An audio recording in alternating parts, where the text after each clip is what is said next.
Marvel cinematic universe के पीछे असली राज क्या है? Kevin Feige, Stan Lee? नहीं, असली गेम चेंजर तो है कास्ट का कॉन्ट्रैक्ट, जो कि एक स्टोरी लाइन को बना भी सकता है और बिगाड़ भी सकता है। तो मल्टीवर्स ब्रांचेस तो लोकी के हाथ में है, लेकिन असली टाइमलाइन तो ये कॉन्ट्रैक्ट लिखते हैं।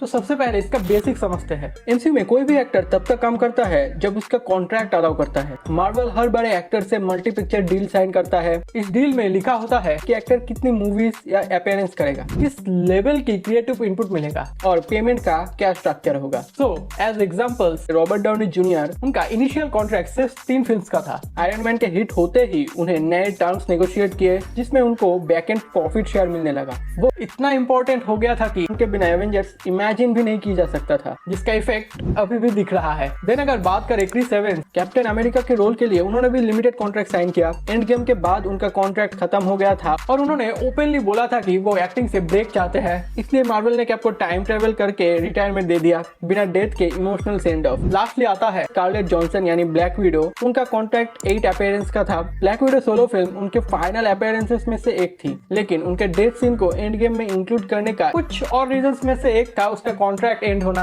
बाकी पे भी आते हैं। ये सब डिसीजन स्क्रीन पे लॉजिकल लगते हैं, लेकिन बैकग्राउंड में उनका लॉजिक होता है कॉन्ट्रैक्ट।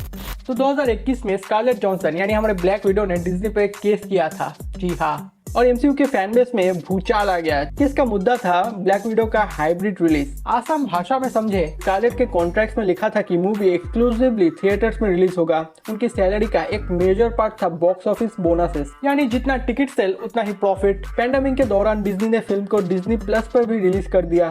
रिजल्ट, स्कारलेट का बॉक्स ऑफिस बोनस पोटेंशियली कम हो गया। वैसे बात तो सही है, बॉक्स ऑफिस प्रॉफिट से ही अगर हिस्सा मिलने वाला था और अगर वो ओटीटी पे रिलीज हो जाए तो थिएटर पे कितने ही लोग जाएंगे, तो उसका प्रॉफिट भी कम गया।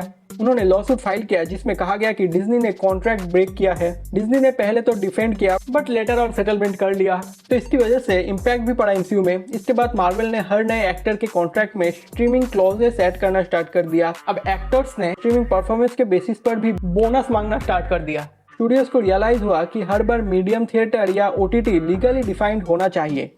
रॉबर्ट डाउनी जूनियर यानी टोनी स्टार्क के रूप में उन्होंने सिर्फ एमसीयू की दुनिया को ही नहीं बल्कि हॉलीवुड के बिजनेस मॉडल को भी चेंज कर दिया। तो आयरन मैन 1 के लिए उन्हें $500,000 मिले थे। जब फिल्म हिट हुई तो उन्होंने मल्टी फिल्म कॉन्ट्रैक्ट साइन किया जिसमें बैक एंड प्रॉफिट भी शेयरिंग था, रिपोर्टेडली 8%। सो अल्टीमेट अर्निंग हुआ अराउंड $2 मिलियन, यानी अगर मूवी $1 बिलियन कमाए तो उनका कट भी प्रोपोर्शनल होता। तो इसी वजह से क्रिएटिव इनपुट भी देखने को मिला। एवेंजर्स सीरीज में उनकी डिमांड सबसे ज्यादा थी। स्पाइडरमैन होमकमिंग में उनकी कैमियो उनका एक पर्सनल पिचिंग से ही हुआ। एंड गेम का iconic line I am Iron man का सजेशन था। ओरिजिनली तो वो लाइन नहीं था, उनका मोस्टली फिल्म के एडिटर जेफ फोर्ड का सजेशन था ये। अब इस पावर की वजह से इन्फ्लुएंस भी बढ़ा आरडीजे का। उन्होंने प्रूफ किया कि एक एक्टर बिजनेस माइंड के साथ डील करे तो पूरा स्टूडियो उन पे डिपेंड करने लगता है। उनके बाद बेनेडिक्ट, क्रिस हेम्सवर्थ जैसे स्टार्स ने भी फ्लेक्सिबल और पावरफुल डील्स नेगोशिएट की। तो क्रिस एवंस की बात करें तो एंड गेम के बाद उनका कॉन्ट्रैक्ट खत्म हो चुका था। वो डायरेक्टिंग और राइटिंग में जाना चाहते थे। मार्वल ने उनका रिटायरमेंट आर्क इंट्रोड्यूस किया जहां कैप टाइम ट्रेवल करके एक इमोशनल क्लोजर पाता है। तो इससे फैंस भी सेटिस्फाई हुए और उनका एग्जिट भी ग्रेसफुल हुआ। और बात करें थॉर या फिर क्रिस हेम्सवर्थ की, तो रैग्नारॉक के बाद उनका कॉन्ट्रैक्ट टेक्निकली तो फिनिश हो गया था, लेकिन रैग्नारॉक के सक्सेस के बाद उन्होंने रिन्यू किया और लव एंड थंडर के बाद उन्होंने बोला कि अगर स्टोरी डीप और इंटरेस्टिंग हो तो वो वापस आएंगे। हेल्थ कॉन्सर्न और बर्नआउट तो है, पर वो अभी डूम्सडे में तो आ ही रहे हैं।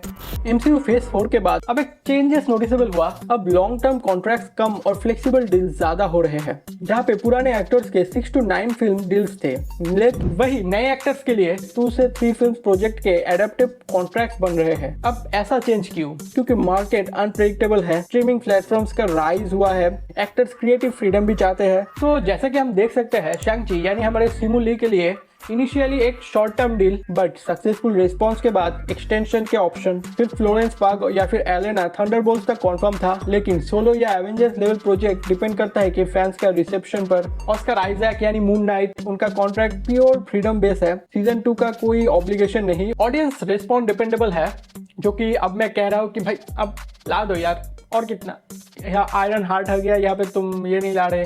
इस मॉडल से मार्वल एक्टर्स को भी स्पेस देता है और मार्वल खुद को भी सेफ गार्ड करता है। जोनाथन मेजर्स यानी कैंग एमसीयू का नेक्स्ट थैनोस बनने वाला था। Multi film deals, multiverse saga का बेस कैंग पर था फिर आया ट्विस्ट, उन पे डोमेस्टिक वायलेंस का केस फाइल हुआ, पब्लिक बैकलैश आया, कोर्ट ने गिल्टी वर्डिक्ट दिया। एज ए रिजल्ट डिज्नी ने उनका कॉन्ट्रैक्ट टर्मिनेट कर दिया। अब क्योंकि क्वांटममेनिया और लोकी सीजन 2 में उनका मेजर रोल था, मल्टीवर्स सागा की पूरी प्लानिंग अब कॉन्फ्यूज हो गई थी। कैंग डिनेस्टी जैसे फिल्म का स्टेटस अनसर्टेन के अब तो कैंसिल ही है और उसकी जगह पे डूम्सडे आएगा। अगर वो केस नहीं करते भाई, अब हमें कैंग डिनेस्टी मिल जाता। इससे ये समझ आया कि रियल लाइफ कंट्रोवर्सी फिक्शनल दुनिया को डीरेल कर सकती है। स्टूडियोज को बैकअप विलेन और ऑल्टरनेट स्टोरी लाइन रेडी रखना पड़ता है। तो जैसा कि हम जानते हैं कि इन्फिनिटी गॉन्टलेट तो पावरफुल है, लेकिन लीगल टर्म्स बहुत डेंजरस होता है। पर ठीक है, यहाँ पे अपने लाइफ में ही 2 दिन में चेंजेस आ रहा है, ये तो फिर भी एक यूनिवर्स है सिनेमैटिक। तो आज का वार्तालाप यही तक ही था। मार्वल पे और भी कंटेंट आ जाएगा, बाकी कुछ पे भी काम चल रहा है। तुम लोग ही नहीं देखते तो क्या ही बनाओ, अब जैसा तुम कहो या देखो वैसा ही। बाय।